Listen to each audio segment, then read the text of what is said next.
é o maior prêmio do jornalismo do mundo.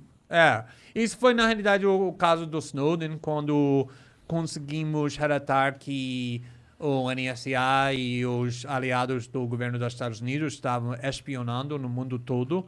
E eu fiz muito reportagem naquela época, foi 2013, 2014, aqui no Brasil, primeiro com o Globo, depois com o Fantástico. Acho que fiz 5, 6, 7 reportagens com o Fantástico, porque a grande parte da história é que como o NSA estava espionando muito contra as instituições brasileiras, a população brasileira, o presidente, a Dilma, Dilma, o Petrobras. Então, foi uma polêmica muito grande e aqui criou uma briga, na realidade, entre o governo Obama e o governo da Dilma. O Dilma foi forçado, desmarcou um jantar muito elegante e muito chique na Casa Branca, naquela época, denunciou Obama na ONU. Disso. Então, foi uma polêmica global, mundial, porque os Estados Unidos estava espionando contra o mundo todo. E o Edward Snowden, você encontrou ele era um agente, informante da NSA, né? Ele trabalhava lá, na real, né? Ele trabalhava primeiro na CIA. Na realidade, ele queria lutar na guerra do Iraque, mas quebrou os 2 pernas quando ele estava treinando, então foi rejeitado. E ele foi para a CIA, trabalhava na CIA 2, 3 anos, e depois foi para o NSA. E foi quando ele estava trabalhando no NSA, ele descobriu que a internet estava sendo destruído, mais ou menos, para o governo dos Estados Unidos, porque a ideia do internet sempre era que vai ser uma ferramenta não para os governos nem empresas grandes, mas para a população, para o povo, para ser livre do controle centralizado dos governos. Então, ele conseguiu descobrir que o NSA estava fazendo o oposto, usando a internet para espionando contra todo mundo, não só terroristas ou criminosos, mas populações inteiras, pessoas inocentes. E também o governo dos Estados Unidos, naquela época, estava mentindo sobre isso, a coisa que finalmente causou ele para decidir que ele vai arriscar a vida, e ele arriscou a vida dele para revelar essa informação. Ele é perseguido até hoje, né? Até hoje ele não consegue sair da Rússia, vai ficar na prisão do resto da vida dele. Que foi o cara que foi o pessoa mais maior do Segurança Nacional para o presidente Obama. E ele foi para o Senado em março de 2013. E ele foi perguntado por um senador: vocês estão espionando contra a população americana, está coletando dados sobre milhões de americanos. E ele ficou assim, ele disse: não, senhor, nós não fazemos isso. E na mão do Snowden, naquela época, era um arquivo enorme mostrando que ele estava fazendo exatamente isso. E foi isso quando ele me disse: agora já era. Ele que te procurou? Ele me procurou, ele mandou um e-mail, obviamente não falando nada sobre ele, porque ele sabia que nós não sabemos, que tudo estava sendo espionado, tomando muito cuidado, e ele foi necessário criar uma clima da confiança entre ele e mim. Foi necessário que eu confio nele, porque eu não sabia se o governo estava tentando me provocar a cometer crimes, e ele não sabia se ele consegue me confiar. Ele era informante do governo também. Exatamente. E ele queria que criamos muito criptografia para comunicar. E, finalmente, em maio, ele disse que eu tenho um pedido que vai ser estranho, para ser estranho, mas é necessário, que eu preciso que você viajar para Hong Kong para me encontrar. E eu estava pensando, por que uma pessoa que trabalha no nível muito alto no governo americano, que tem acesso para documentos mais sensíveis, mais segredos, está no Hong Kong? E não consegui entender isso, ele não conseguiu explicar, porque ele não confiou nossa comunicação, mas ele me mandou documentos, talvez 30, 40, que foi os documentos mais segredos, no parte do governo mais sigiloso, os mais segredos do governo mais poderoso no mundo, que foi chocado. Só esses documentos. E ele disse, só 30 ou 40, eu tenho milhares ou milhões de documentos, mas para te dar, mas tem que viajar para Hong Kong. O próximo dia, eu liguei para meu editor, estou indo para Hong Kong. Porque não era uma questão mais. E viajei para Hong Kong. Naquele momento, o que deve ter passado na sua mente? Você falou, caralho, eu tô lidando com uma conspiração governamental mundial. Você tinha noção disso? Eu sabia que, olha, a CIA não brinca. Todo mundo sabe disso. A CIA mata pessoas. A CIA faz qualquer coisa que eles precisam fazer para impedir pessoas que estão desafiando elas. Então, eu sabia, você não pode vazar os documentos mais segredos do governo mais poderoso no mundo sem risco. Mas eu entrei em jornalismo não para relatar sobre o chuva ou esportes, mas para desafiar os facções mais poderosos. E quando ele...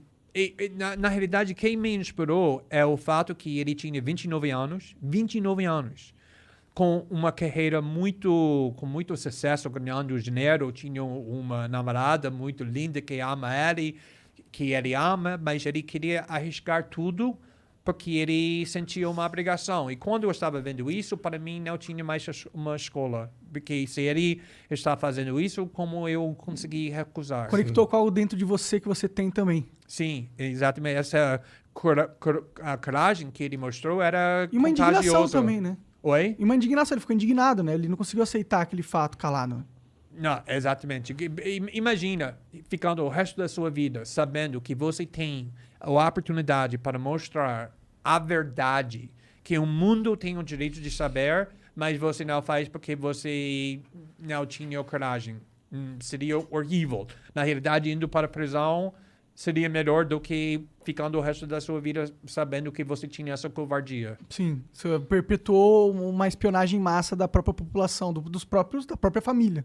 Exato. E a coisa interessante é que, como você disse, que até agora ele está sendo perseguido, ele está na Rússia 8 anos, agora ele casou com a namorada. Ah, que legal, ela foi pra lá. Ele tem um novo filho que tem 8 meses, 9 meses. Ele tá numa prisão, entre aspas. Ele é preso na Rússia. Não é um país tão ruim, é bem ruim, em comparação que estava esperando que ele vai ficar na prisão de verdade. Você não quer ficar na prisão nos Estados Unidos. Eles não brincam com prisão quando você é acusado de arriscar segurança nacional.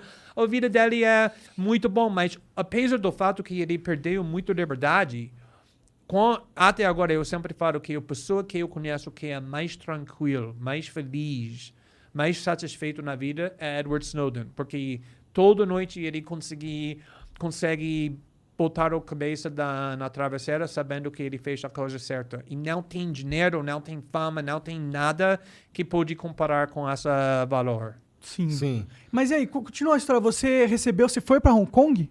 Sim, eu fui para Hong Kong e fiquei lá 2 semanas. E começamos a relatar um documento depois do outro. No primeiro artigo, explodiu o mundo. Foi maior escândalo no mundo naquela época, imediatamente. Mas ele fazia questão de você dizer que tinha sido ele?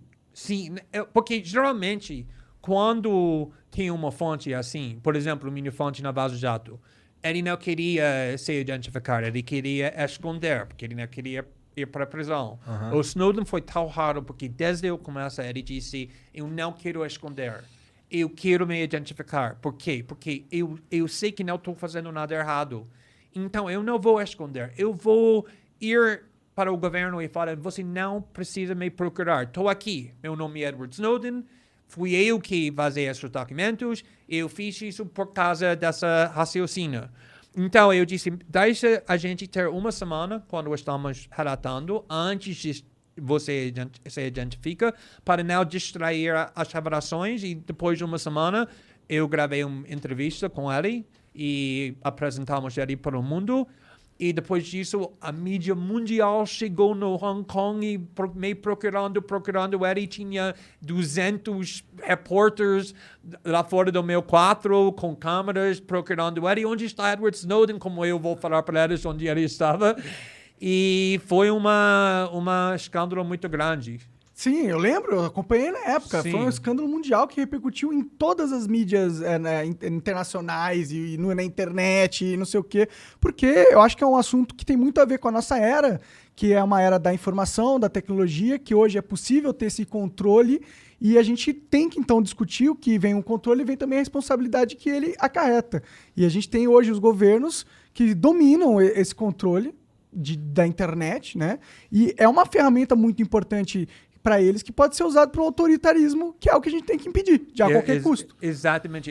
Porque, primeiro, foi interessante, porque antes de chegar no Hong Kong, eu não sabia nada sobre ele. Eu sabia que ele tinha documentos, mas eu não sabia o nome dele, eu não sabia onde ele trabalha, eu não sabia a idade dele. Então, quando eu estava conversando com ele durante naqueles meses, eu estava imaginando que essa cara tinha 65 anos, porque ele era muito sofisticado. Eu estava pensando que qualquer pessoa que tenha acesso para um arquivo assim precisa... Alta patente, é velhão, um general. E também eu estava imaginando que ele disse que estou pronto para ir para a prisão do resto da minha vida. E eu estava pensando, é muito mais fácil fazer isso quando você tem 70 anos e tem só mais 15, 20 anos, do que quando você tem 29 anos e tem mais 60 anos. Então, quando eu cheguei no Hong Kong e eu encontrei ele fez um plano muito estranho para encontrar ele. E eu vi, ele era uma moleque, ele era uma paz, como ele ele está trabalhando na loja de videogames no shopping do LeBron, ele parece assim. Então, eu fiquei 2 dias tentando entender o motivo dele. Por que você está pronto para arriscar o resto da sua vida para essa causa, a causa abstrata, ok, é uma causa justa, mas ainda é uma causa, não é nada para você, ele não está em perigo, a família dele não está em perigo, foi um princípio. E, finalmente, ele explicou que ele cresceu com pobreza, ele não completou o ensino médio. Então, a internet foi tão importante para ele porque a internet foi naquela coisa que permitiu ele para explorar o mundo. Mas isso funciona só com liberdade. A gente pode experimentar, pode ter dissidência, pode ter criatividade, mas só se a gente tem privacidade. Porque quando você sabe que o governo, a sociedade está olhando para você, seu comportamento muda. Com certeza. Está muito mais limitado agora que pode fazer. E ele disse que ele não quer perder o valor da internet e ele está pronto para ir para a prisão para essa ferramenta, essa invenção.